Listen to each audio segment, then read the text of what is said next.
Start with Mallika চ্যানেলে সবাইকে স্বাগত। আজকে পড়ানোর বিষয় হলো ক্লাস 9-এর আকাশে সাতটি তারা। লিখেছেন জীবনানন্দ দাশ। কবি জীবনানন্দ দাশের রূপসী বাংলা কাব্যগ্রন্থ থেকে এই কবিতাটি নেওয়া হয়েছে। আর বিশ্বকবি রবীন্দ্রনাথ ঠাকুর জীবনানন্দ দাশের কবিতাগুলিকে চিত্রময় রূপ বলে মন্তব্য করেছেন। ইনি মাত্র 55 বছর বয়সে, অর্থাৎ কবি জীবনানন্দ দাশ মাত্র 55 বছর বয়সে মারা যান। আকাশে সাতটি তারা কবিতাটির মধ্যে দিয়ে কবি গ্রাম বাংলার এক সন্ধ্যার সুন্দর দৃশ্য তুলে ধরেছেন। শুধু সুন্দর বললে ভুল হবে, এক অপূর্ব সুন্দর দৃশ্য তিনি আমাদের সামনে তুলে ধরেছেন, যেটা আমরা হয়তো কোনোদিন ভাবতেও পারবো না বা স্বপ্নেও কল্পনা করতে পারবো না। চলো শুরু করা যাক। আকাশে সাতটি তারা যখন উঠেছে ফুটে, আমি এই ঘাসে বসে থাকি। কবি বলছেন যখন আকাশে সাতটি তারা ফুটে উঠেছে, কবি ওই ঘাসে বসে বসে সেটা দেখেছেন। ওই জন্য কবি বলছেন যে আকাশে সাতটি তারা যখন ফুটে আমি এই ঘাসে বসে থাকি। কামরাঙা লাল মেঘ যেন মৃত মণিয়ার মতো গঙ্গাসাগরের ঢেউয়ে ডুবে গেছে। ঠিক যখন বিকেল পেরিয়ে সন্ধে হয়, সূর্য অস্ত যাবার সময় ঠিক যেমন মেঘটা লাল রঙের হয়ে যায় এবং যেন মনে হয় সমুদ্রে যেন বা গঙ্গাসাগরে যেন ডুবে যাচ্ছে, কবি ঠিক সেই মেঘটাকে কামরাঙা ফলের সঙ্গে তুলনা করেছেন এবং যেন মৃত মণিয়া পাখি, মণিয়া হচ্ছে এক ধরনের পাখি, সেই মৃত মণিয়া পাখি যেমন গঙ্গাসাগরে ডুবে যায়, কবি ঠিক বলেছেন যে কামরাঙা লাল মেঘ যেন মৃত মণিয়ার মতো গঙ্গাসাগরের ঢেউয়ে ডুবে গেছে।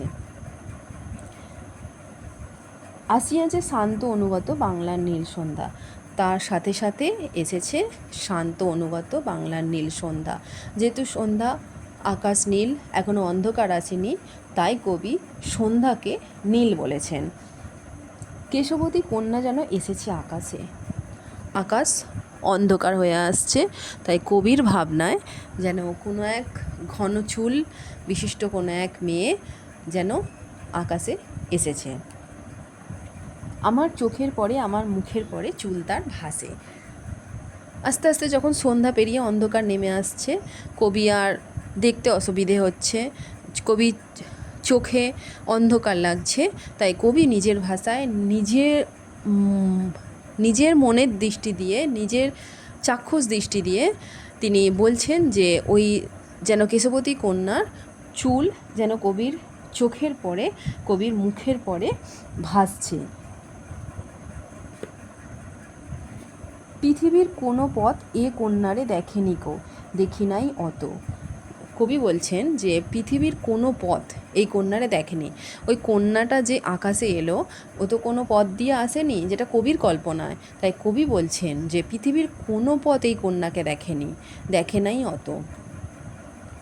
অজস্র চুলের চুমা হিজলে কাঁঠালে জামে ঝরে অবিরত, এবং অন্ধকার ওই হিজল, কাঁঠাল, জামের পাতা দিয়ে যখন আস্তে আস্তে নেমে আসছে, তখন কবি বলছেন যেন অজস্র চুলের চুমা হিজলে কাঁঠালে জামে ঝরে অবিরত, জানি নাই এত স্নিগ্ধ গন্ধ ঝরে রূপসীর চুলের বিন্যাসে। শুধু কবি চোখ দিয়ে দেখছেন বা অনুভব করছেন তা নয়, এমনকি কবি ঘ্রাণেন্দ্রিয় দিয়েও এর কল্পনাটা করছেন, যেন জামের, কাঁঠালের গন্ধ স্নিগ্ধ কবির যেন খুব ভালো লাগছে।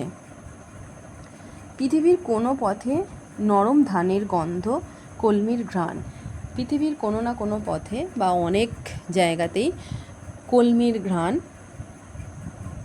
হাঁসের পালক, সরপুকুরের জল, চাঁদা সরপুটিদের মৃদু ঘ্রাণ, কিশোরীর চাল ধোয়া ভিজে হাত, শীত হাত কান, কিশোরের পায়ে দলা মুথা ঘাস, এই সব কিছুর গন্ধ, লাল লাল বটের ফলের ব্যথিত গন্ধের ক্লান্ত নীরবতা, এবং লাল লাল বট ফল যেগুলো ফলের ব্যথিত গন্ধে, যেগুলো পায়ের নিচে সবসময় পিষে থাকে, সেই ব্যথিত গন্ধের ক্লান্ত নীরবতা, এরই মাঝে বাংলার প্রাণ। সেই সব কিছুর মাঝেই যেন বাংলার প্রাণ। আকাশে সাতটি তারা যখন উঠেছে ফুটে, আমি পাই টের। কবি বলছেন আকাশে সাতটি তারা যখন ফুটে উঠেছে, কবি টের পান।